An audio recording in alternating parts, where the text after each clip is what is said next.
Today on CityCast Denver, Peyton is out on a long weekend, so it's me, Bree, and Exandra talking about what it's like to hit the town when the town is getting hit by the Delta variant. Plus, Glendale, the fully loaded nacho stuck in Denver's throat. This is a fun one. Let's get into it. See you on the other side of the theme song. Today is Friday, September 17th, 2021. I'm Paul Caroli, and this is CityCast Denver.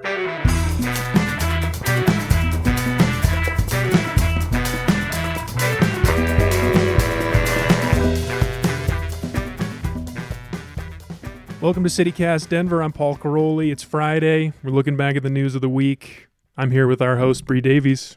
Hi, Paul. Welcome back. Thanks for being here. You were just telling us about your favorite breakfast in the city, in the whole city, your favorite breakfast. Oh, you make me tell people. Get ready, Denverites. I love McDonald's. Actually, it's a combo. I go to the Starbucks drive-thru and get my coffee, and then I go to McDonald's and get my breakfast, which is a McGriddle, and it's delicious. I'm sorry, Denver. Hey, nothing to apologize for. That's a badass move, going to one place for the coffee, one place for the sandwich. Also here this week is Exandra McMahon, producer on the show. Exandra, welcome. Hello. You got a favorite breakfast in Denver? I feel like mine is also kind of shameful because it's like snooze. Actually, no. I'll recommend jelly. Is that what it's called? Yeah, jelly's great. On 13th? Yeah, on 13th, next kind of near Wax Tracks.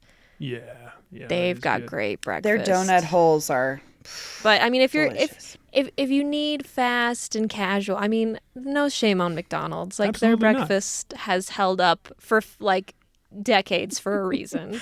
I feel like I need to give two shout-outs, though. Dozens is also my favorite breakfast place, and That's you were what going I to was say gonna Dozens. Dozens is very I good. get the DTC at Dozens. It's my favorite.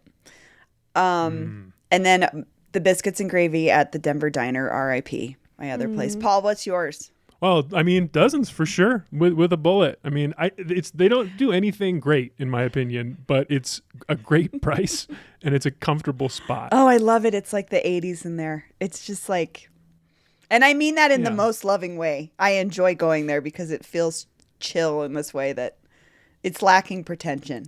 Yeah. We got so much good stuff to talk about today. Let's get to our first topic. We want to talk about going out. Like all week we've been talking about High Plains Comedy Fest this weekend. We did our show at UMS 2 weeks ago.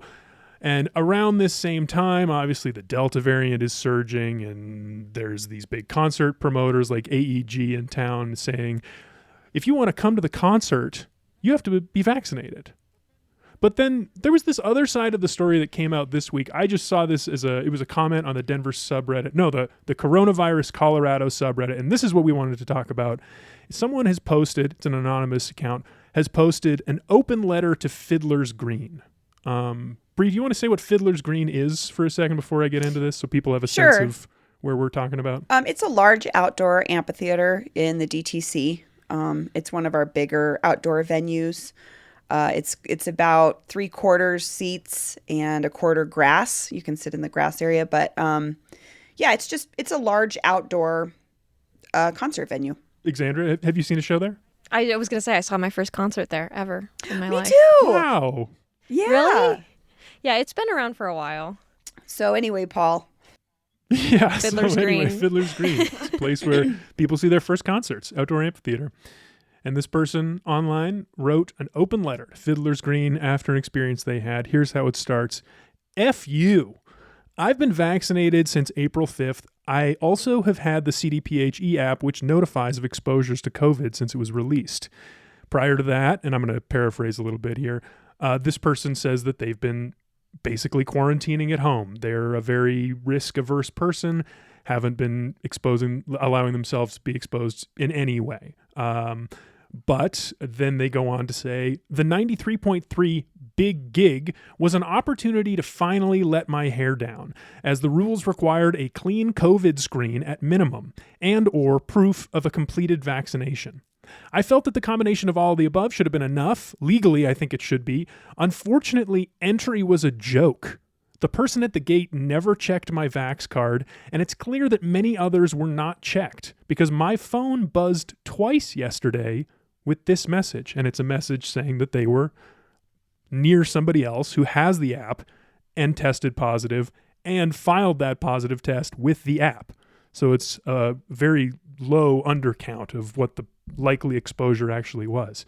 And so this person is very upset about this for seems like good reasons, but I think we're all kind of facing this in different ways. So, Bree, what do you think about the state of going out and what our expectations are and just all of this stuff around the pandemic right now? Well, I'm thinking about the people that check your tickets at a venue and a show like this, whose job it is to enforce this really big mandate. And I would say these are not high-paid jobs. I would guess they're not great jobs with benefits or things like that. I mean, like, it's just like sort of a low paid job. So these people already have a lot to do. And I don't think that it is fair that we put it on them to do it. I'm not saying they shouldn't do it, because also I empathize with this person who wrote this letter. You do all the things you're supposed to do. I did everything right, and I still am in this position of being exposed. So to me, this just speaks to the issue of these protocols or these regulations need to be statewide mandated for everything that we do if we're going to do it or not.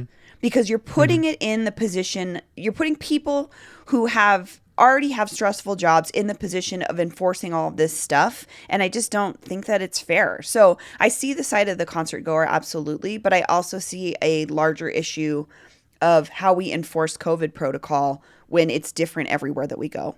I couldn't agree more. And I feel like it's just like it's also not effective is part of the problem because of the power dynamic around these interactions. Like these people, who wants to be the arbiter of whether or not someone has the friggin' coronavirus? Like, not me. I don't want to be responsible for that.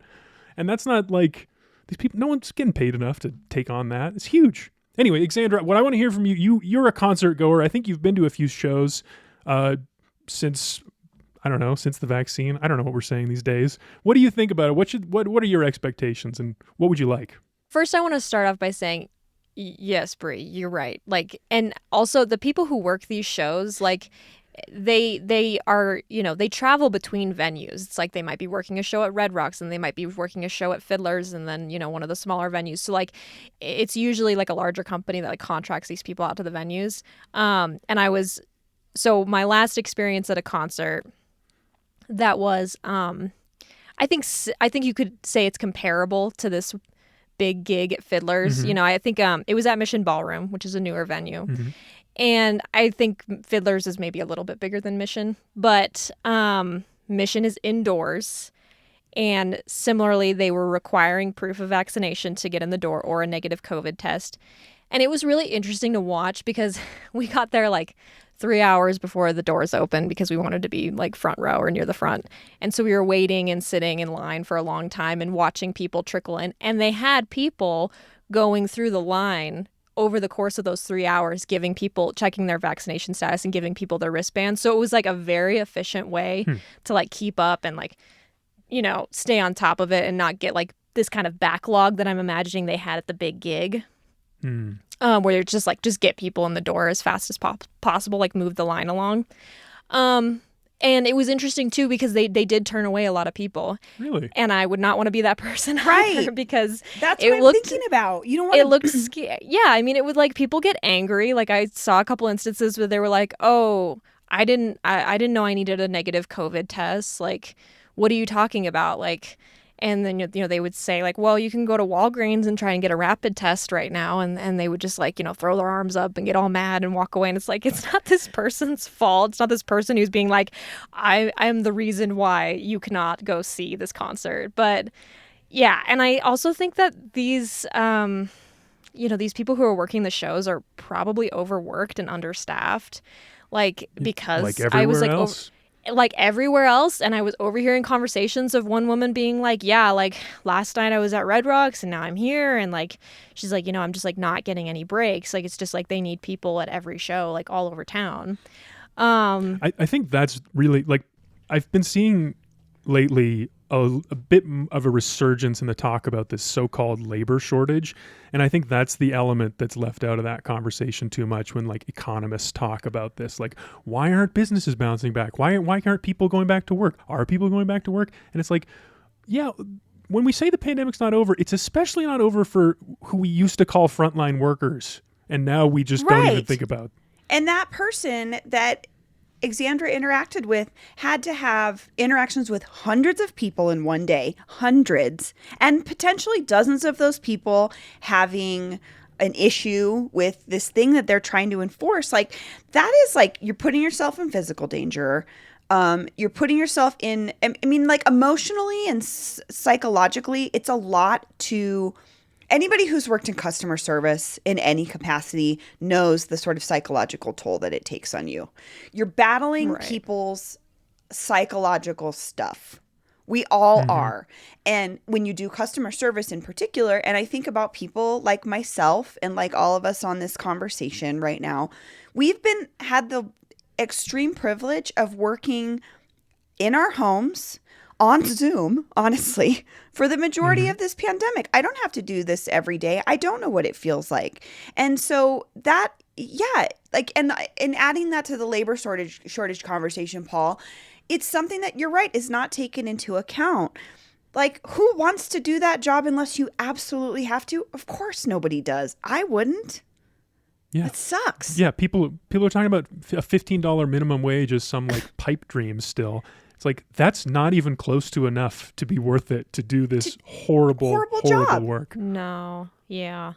Well, but I do wonder, yeah, like if they made the like vaccination requirements citywide, like, you know, across the board, like, would it make things a little bit easier? Because then people are going in like knowing like I can't get into any fun thing unless I'm vaccinated. Right. And then maybe more people would get vaccinated, which, by the way, I looked up the numbers before this, and thank you, Denverite. They said that we're at 65% right now of our population is vaccinated. 65%. So it's like a little more than half, but that's still a lot of people who are walking around without vaccines and going to concerts and restaurants and things like that. And I'll just add too, on the flip side of my concert going experiences recently, when I was at UMS, similarly they required proof of vaccination or negative COVID test.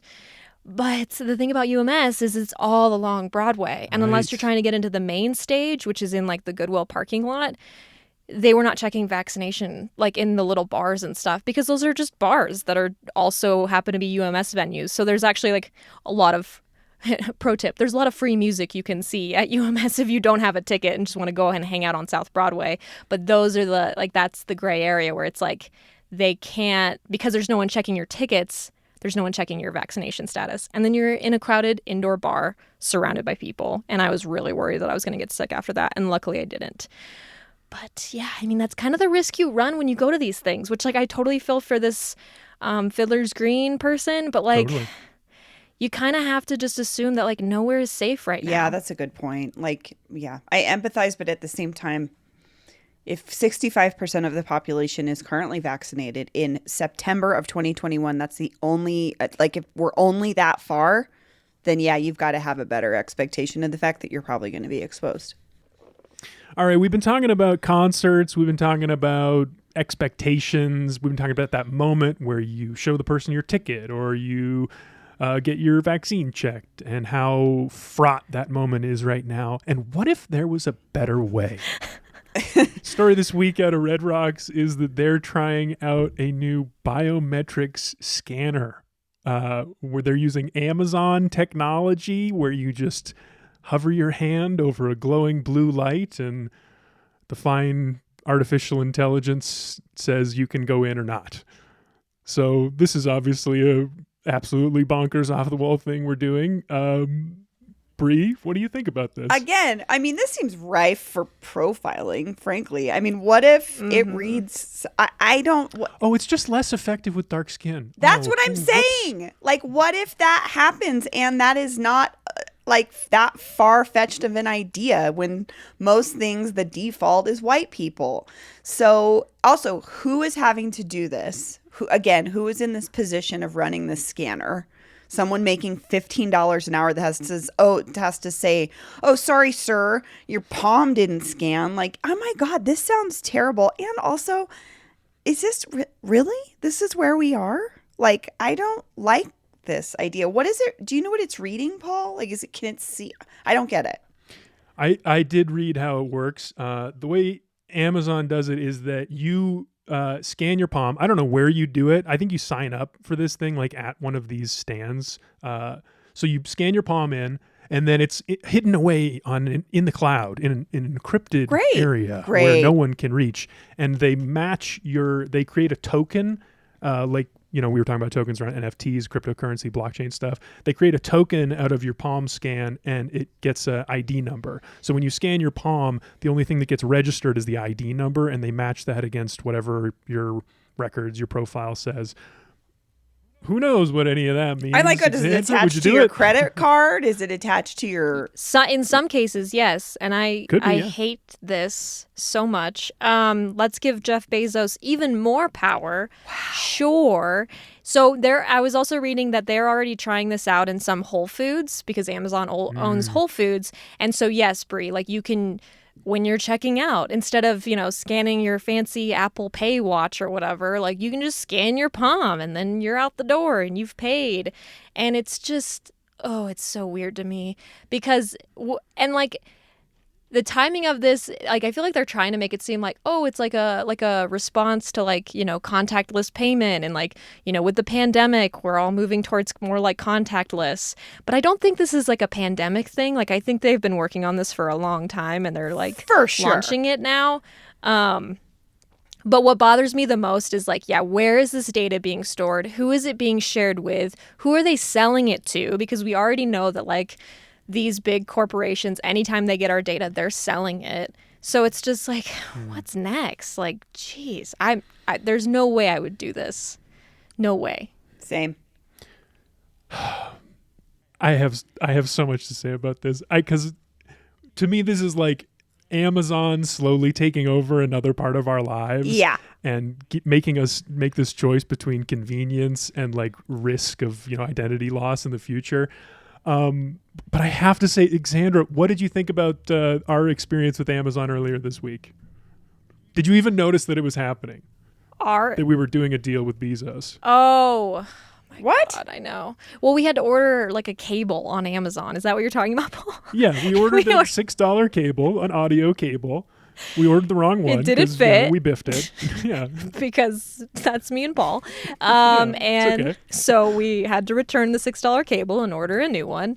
And then, I still have to drop the cable off at like some Whole Foods in Denver because you can do Amazon returns that way, which is nice and convenient because I don't have to ship things back. But every time we do a deal with the devil, my soul goes away. I know. I was an anti-Amazon person for a really long time. And then, I had a baby. I was about to say, it's so much easier to get things that you need delivered to your doorstep. And you need a lot of baby stuff. Like, that's a lot of stuff you have to buy. But I also think about how people, like, had babies 100 years ago and they made it work, and 200 years ago and 500 years ago. And just because I get diapers delivered to my doorstep, like, that's lazy. Well, and, like, the like, weird rationale that I do in my brain is, like, Amazon owns so much that I'm probably even if I try really hard not to support them, I'm still probably supporting them in some way in my life.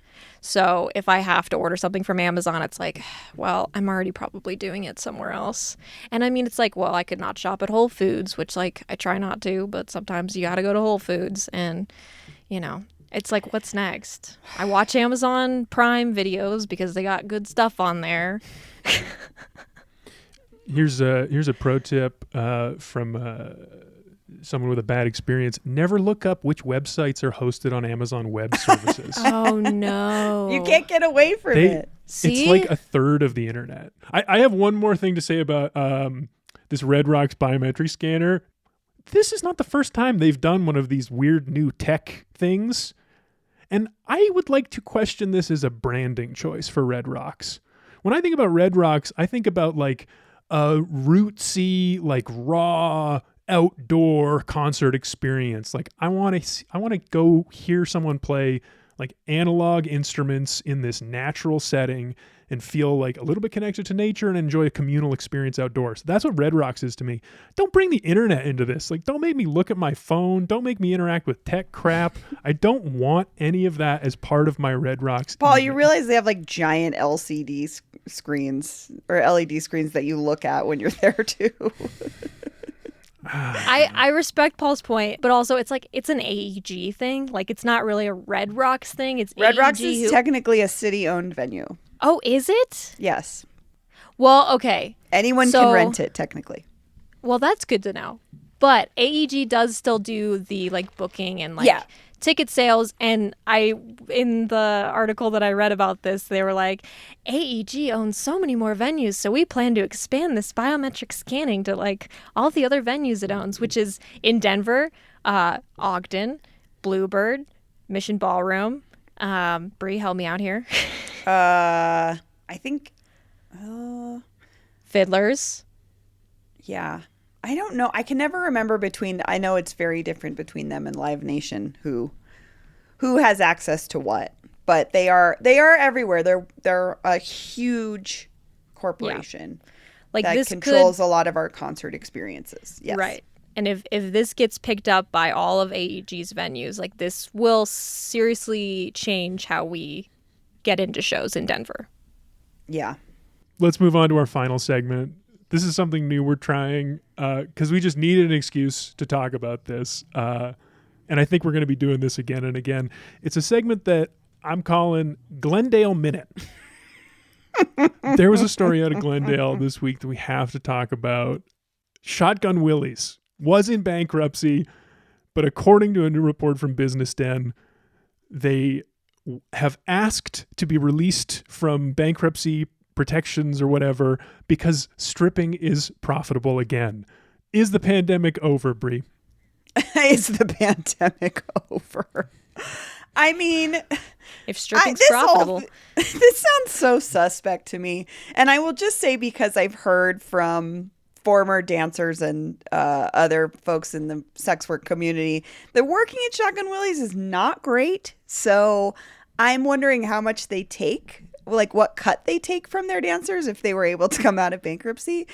Because I know Shotgun Willie's is the punchline in the sense that it's not, to me, it's not a punchline because it's a strip club as much like as if stripping or any other form of sex work is like hilarious. But the place itself just like looks like it's a newer building and it looks like it's from another time. The sign has this limp, cartoonish shotgun on it. The whole thing is just bizarre.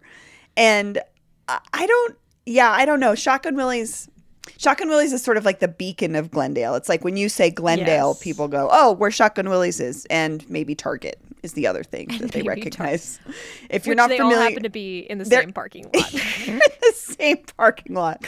And Shotgun Willie's, if you're not Glendale, if you're not familiar, is like a 1 square mile by square mile municipality in the middle of Denver that has its own municipal structure.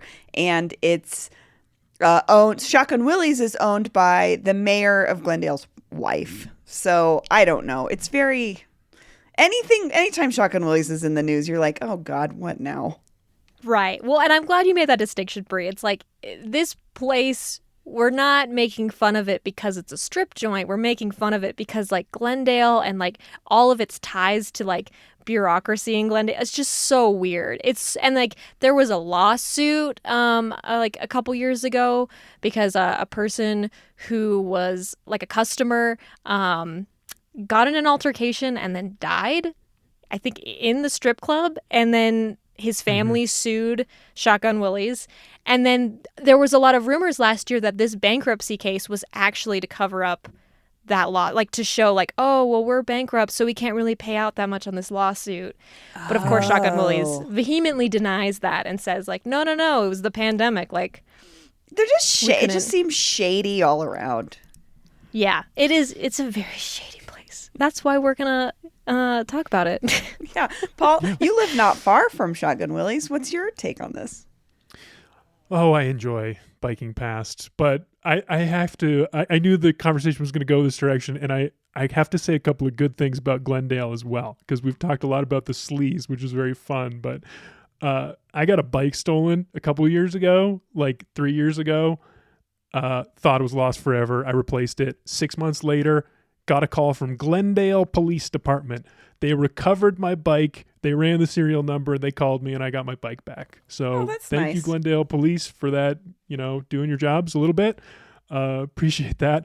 Also, they're redeveloping an area that's like a 10-minute ride up down the creek from me into a new Alamo draft house in Glendale. Did you all see that? Oh. That just got approved recently. What? I'm so excited about that. Where? Because there has been some serious controversy over what they've been trying to do along Cherry Creek. Yeah, I know what you're talking about. I don't know the details. Okay. I don't think it's the rug store. It's like a park. It's like a green area and an office building that they haven't been able to rent out. It's closer to Cherry Street. Yeah. Yep. Is that what you're talking about, Bree? Well, I was wondering because he brought up the rug store, and there's a rug store on Colorado Boulevard that's owned by a family who also tried to make a presentation of like, hey, we own this land. We wanted to redevelop it into this sort of like outdoor shopping restaurant thing. And the Glendale city government was like, no, you can't do that. We're actually going to do something and we're going to try to eminent domain your building so we can do it ourselves. And it was this big, nasty fight. And I actually interviewed the family that owns the rug store, and they kind of got screwed real hard by the government. And so that also makes I don't have a good taste in my mouth for Glendale. But farther down, I know what you're talking about, Paul, and that should be interesting. It's kind of a weird, I call it's the Bermuda Triangle, that area. There's like a restaurant that's like always something else. There's like Butler Rents is right there. It's like the backs of a bunch of buildings. It's not, and parking lots. So more power to them to put something in there that's actually functional. Well, I think that's good for the show this week. That was so much fun. I hope you all enjoyed it as well. I've got just one bit of business. Listeners, remember when we did the burger crawl back in the spring? We went and tried all those out-of-state burger chains and talked about how crappy they were compared to Good Times. Well, we're going to do something like that again. We're looking at breakfast burritos in Denver, and we want your opinions. If you have one that you think is the best, that you think we absolutely have to try, let us know. Call our new voicemail line. Leave us a message with your name and neighborhood, your pick for the best breakfast burrito in town, and you might hear your message on the show next week. That line is 720-500-5418. Again, that's 720-500-5418.